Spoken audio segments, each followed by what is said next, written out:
Hi, this is Meet the Problem Solvers. I'm Judy Perlman. Tonight we have a very interesting guest. I'm joined tonight by Professor Julian Agyeman. He's on the faculty at Tufts University.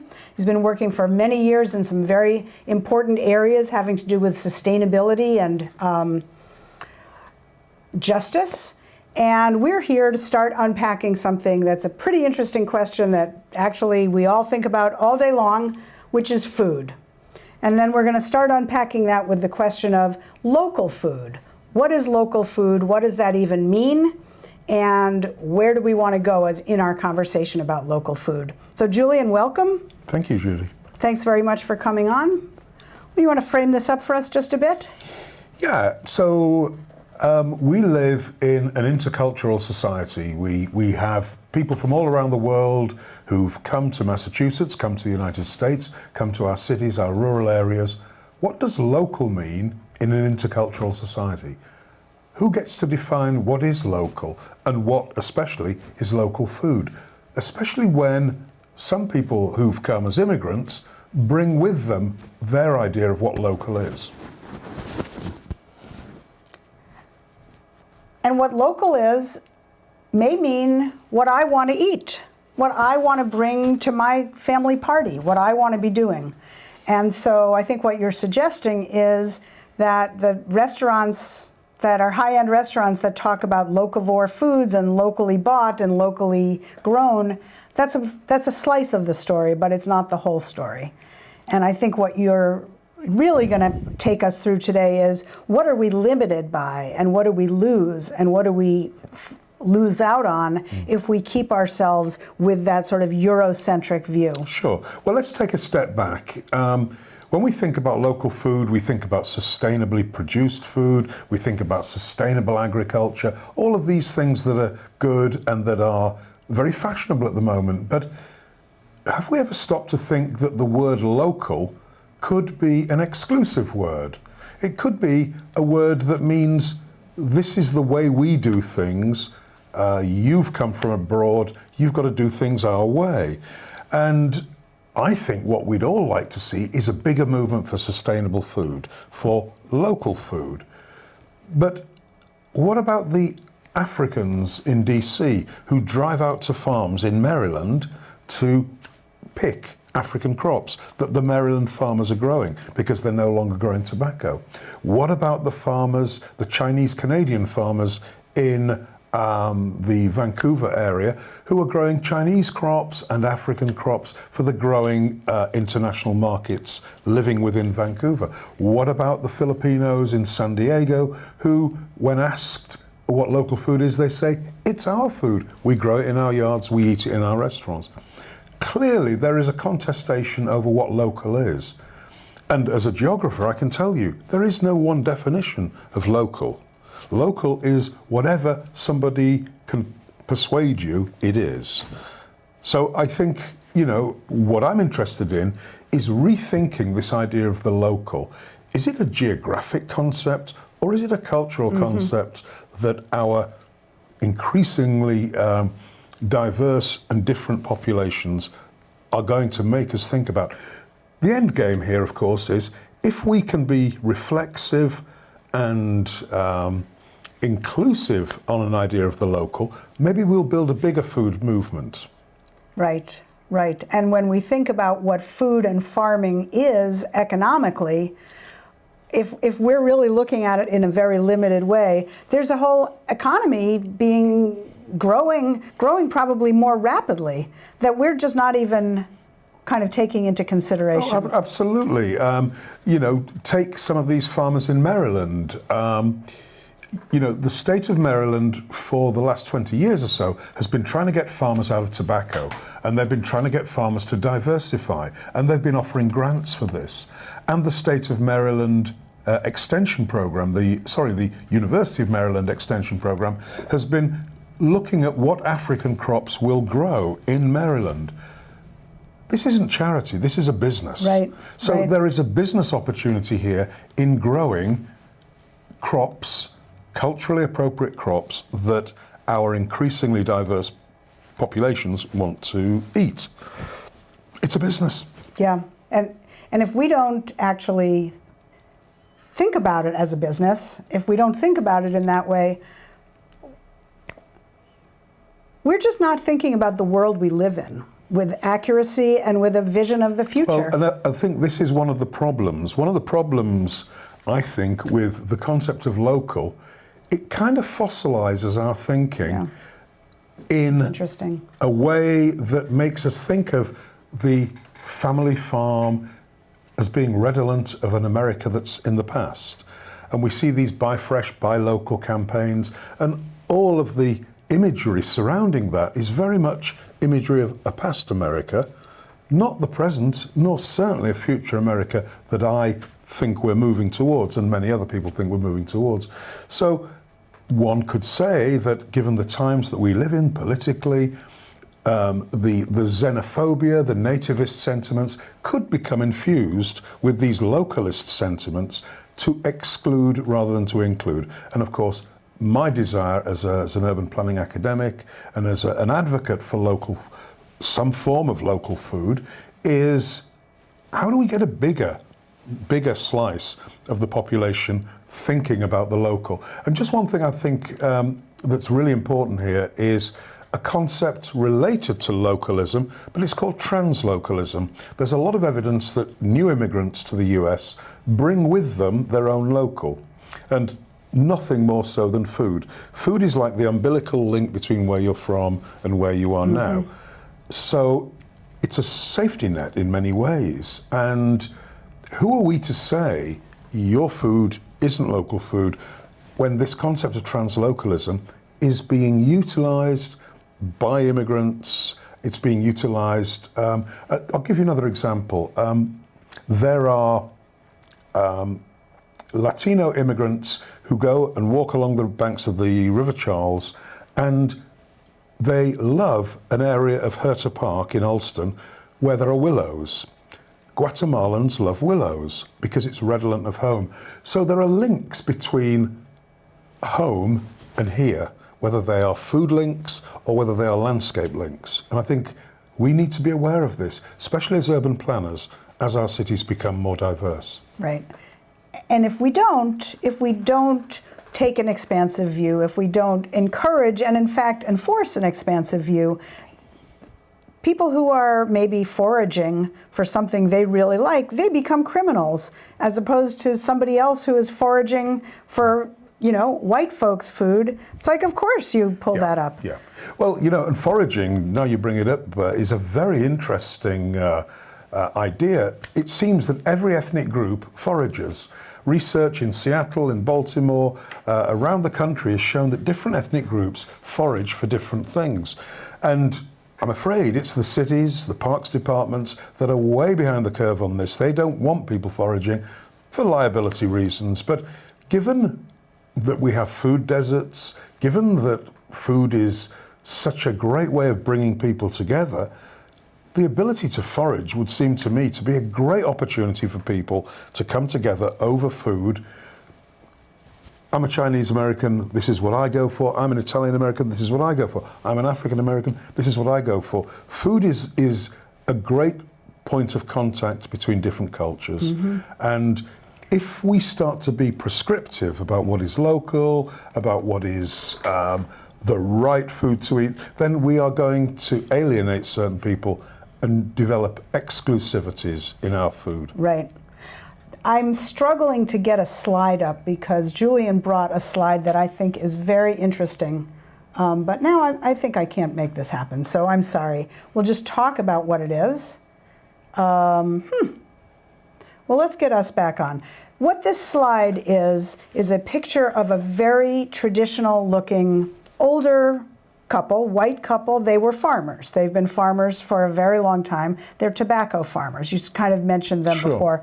And they have a hand-lettered sign outside of their land that says African produce. And it made me, and so they have repurposed their farming and their sense of themselves as producers to deal with this new market. And when you talked about translocal, it also made me think about that sort of cross-cutting. Yeah. I mean, these people they've found a market. Yeah. I mean, that's brilliant.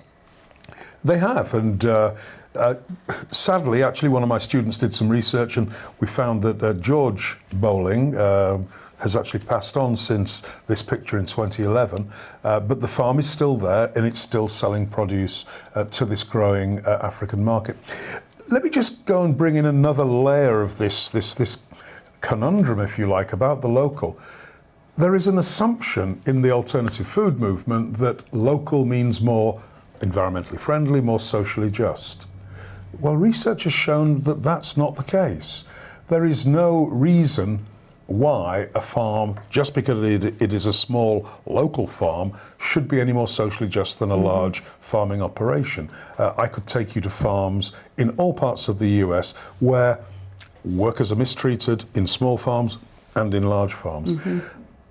So one of the problems I think we have with the concept of the local as it is constructed by the alternative food movement is the local has become the end rather than the means.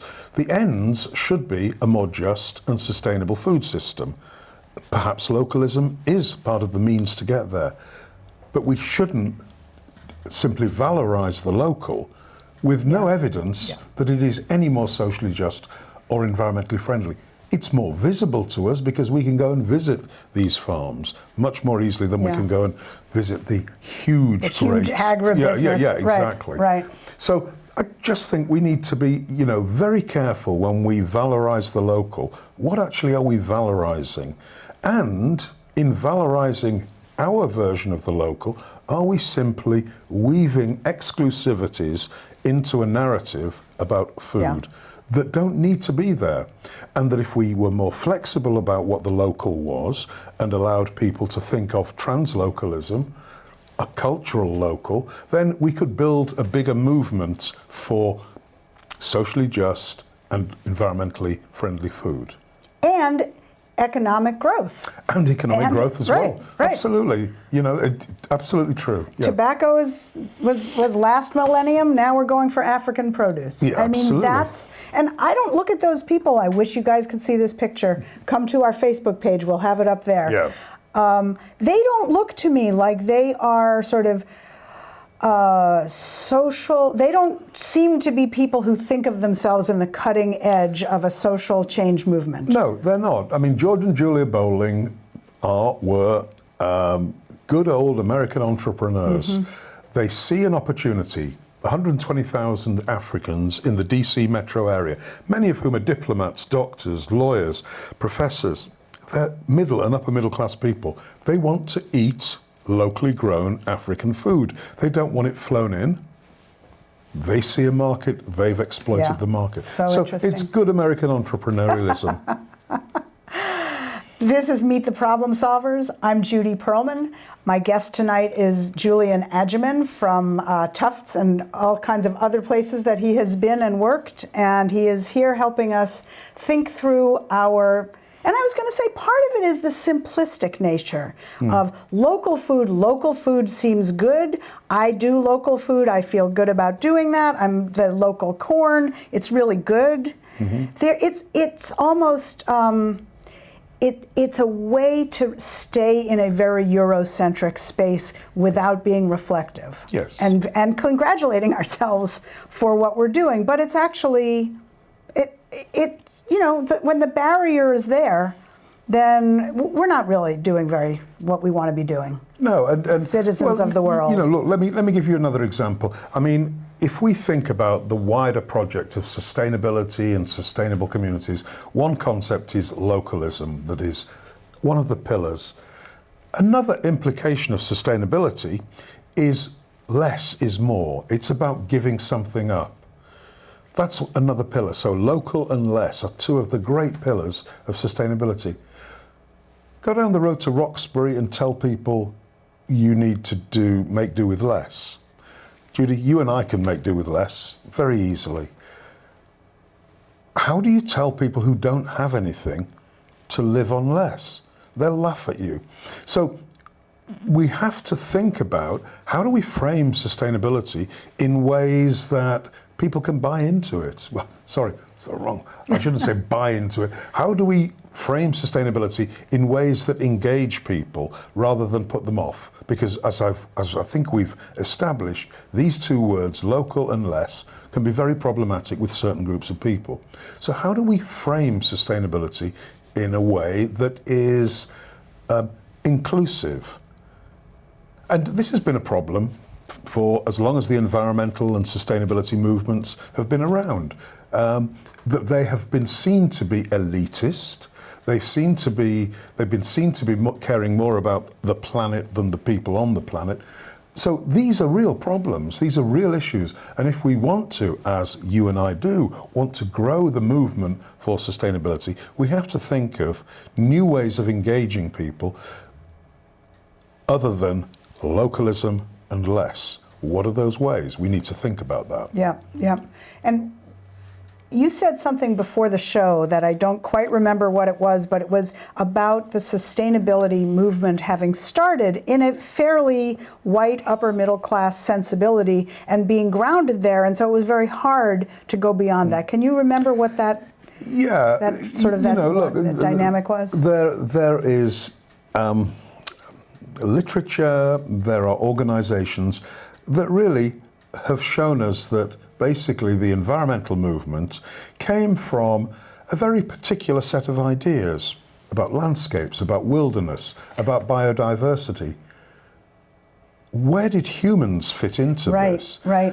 And it wasn't really until the 1980s, 70s and 80s when the environmental justice movement came about and started to say, hang on, we in the inner city, we people of color, we low-income people, we Native Americans, we care about the environment, but we are living in environments where there are toxic waste dumps, or where the bus service doesn't work and we rely on buses, or where the roads are too busy for us to cycle, and our kids get killed very easily on these roads. We're going to come up with a definition of environment that is more anthropocentric than your definition, which is really about preserving wilderness. Right, so that's what it was. It was sort of like, let's preserve wilderness elsewhere, as opposed to let's in our home, in our nation, in our country, in our state, in our city. What does that mean? What does it mean? And so I think the wider point here is, who gets to define the narrative? Who gets to say what the words mean? Local, less, environment, sustainability. Who gets to define these? Because whoever gets to define these phrases gets to set the agenda. And if it is elite groups setting the agenda, then it rarely, if ever, concerns the concerns of people who are dispossessed. Yeah.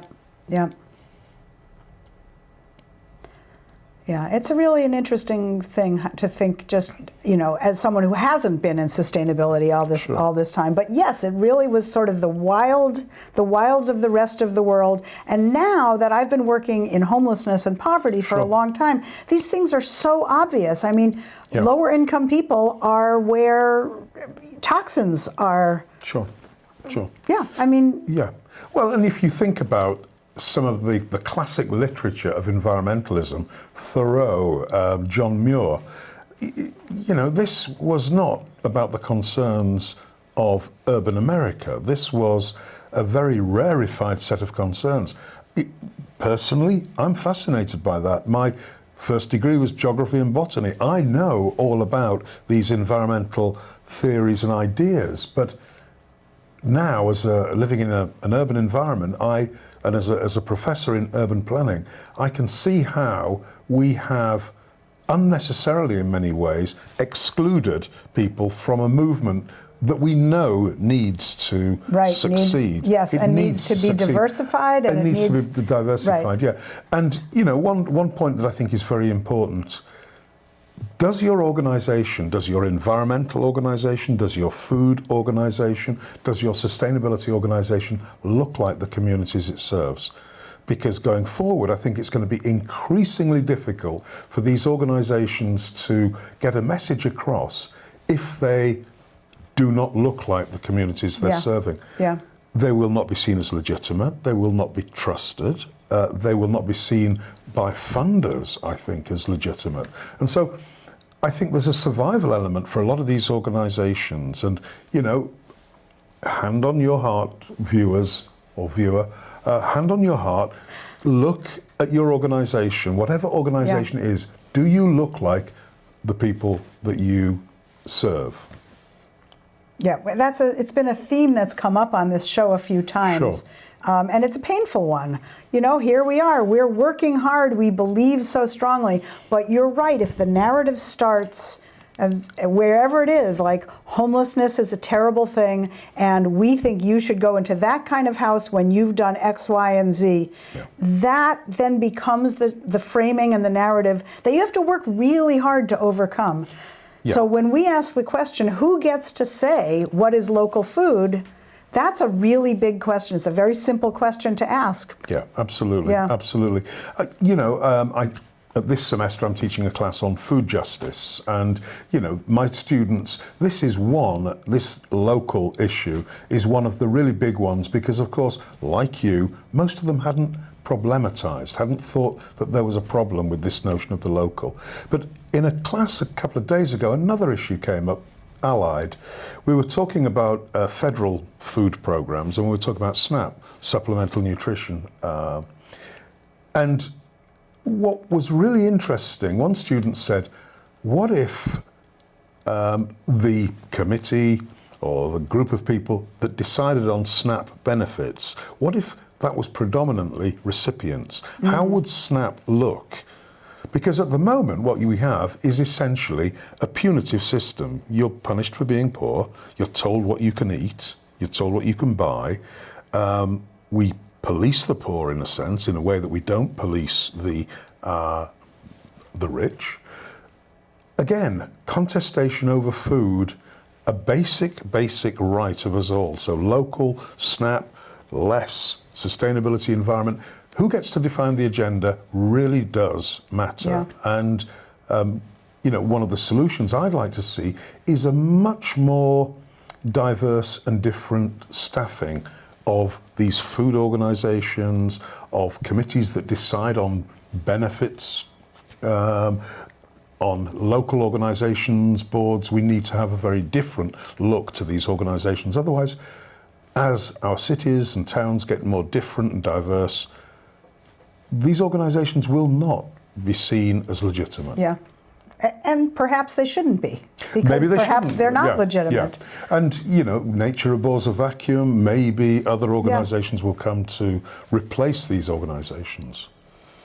Well, maybe so. So this is Meet the Problem Solvers. We're talking today about sort of unpacking the issue of food and local food as a template, as a narrative to look at inclusion, exclusion, and who names the narrative, sets the narrative, and how do you have to.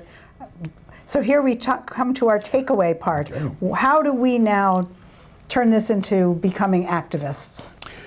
Well, the good news is that there are around 50 farms around the country, new routes in San Diego, new entry farms in Lowell, which my university is an active part of, where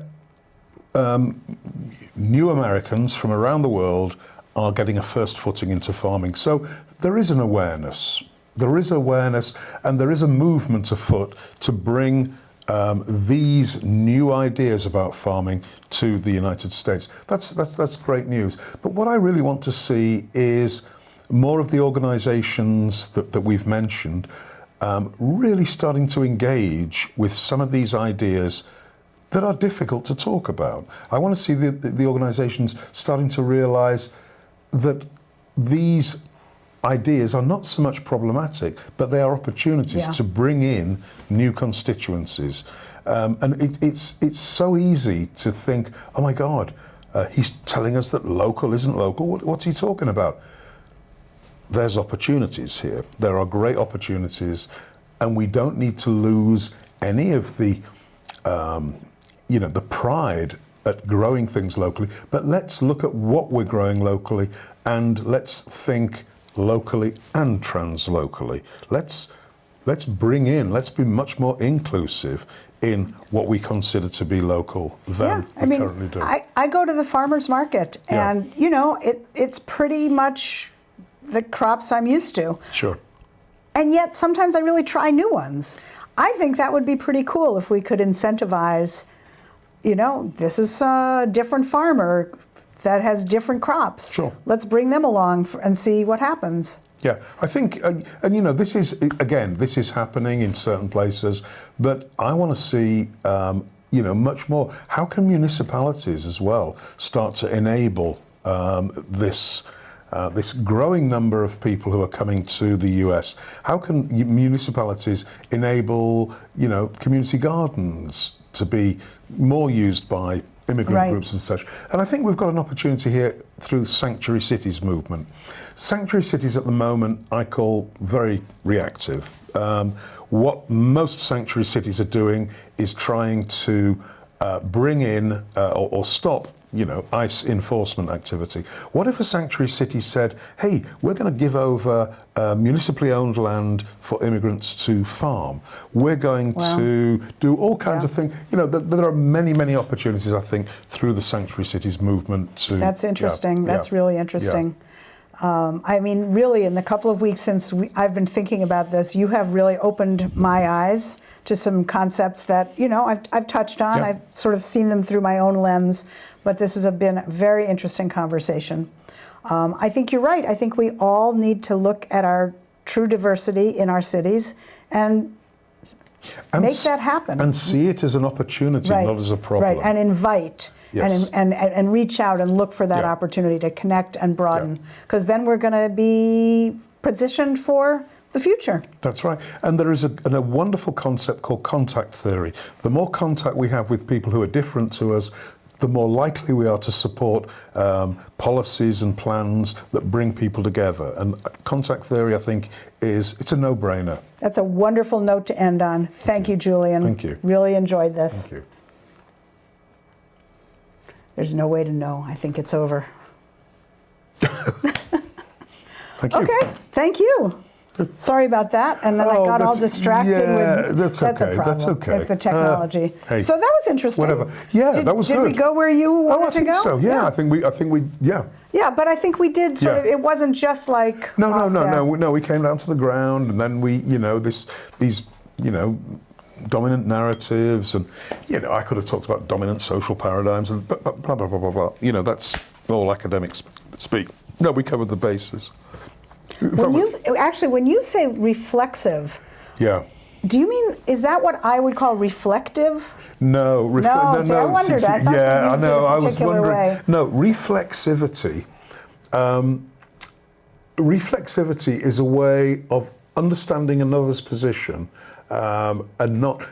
I mean, at the moment we have the absolute opposite in our politics. We can't even listen to each other. It's just, no, reflexivity is saying, I hear you, I understand what you're saying, but you know, I have my own position. But it's coming to a commonality, and it's coming to an understanding. So, you know, a lot of localists are dyed-in-the-wool localists. Oh my God, no, the 50-mile diet, that's what I'm going to do. Oh. But I wish we'd talked. I've never heard that phrase. That's a fun phrase. We should have. Reflexivity. Yeah. Well, maybe we should. And this is one of the. If you'd have said, well, what do you mean by reflexive? Yeah. Because not reflective. Reflective is a different thing. Right. I mean, I think. No, it's just the 50-mile diet is a very evocative. Yeah, term. it is. That's what I wish we had talked about. Right. Yeah. Oh, well. That's all right. Next time. Yeah, next time. Good. Okay, well, good. Good. Thank you very much.